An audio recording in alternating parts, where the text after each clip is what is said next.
Welcome! In this video, you will learn how to provide feedback for a Peerceptiv assignment. A typical Peerceptiv peer assessment assignment has 3 phases: submission, review, and feedback.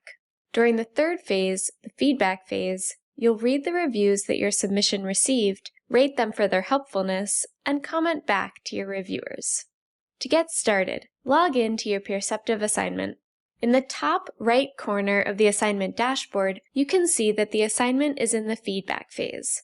The next deadline date tells you when the feedback phase will end. Click Start Feedback. Read the first comment and choose a helpfulness rating.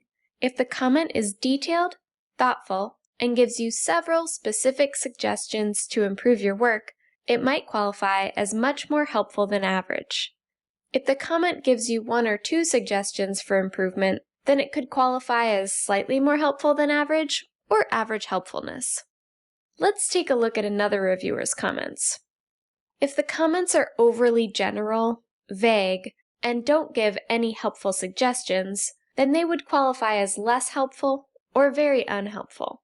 Even a positive comment like "good job" would be considered unhelpful because it's not very specific and it doesn't help you improve your work.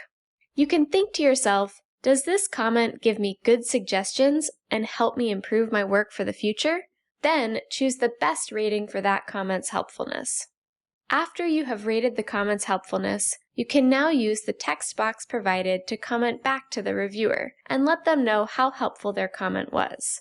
You might say something like, "Thank you for your helpful comment. I will do what you suggested next time."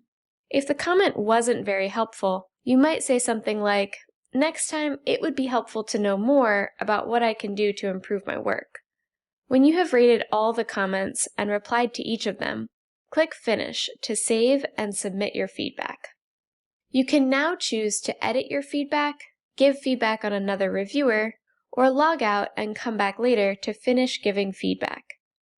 Thank you for watching this video. Please visit our knowledge base for more information or contact support@peerceptiv.com for specific questions and assistance.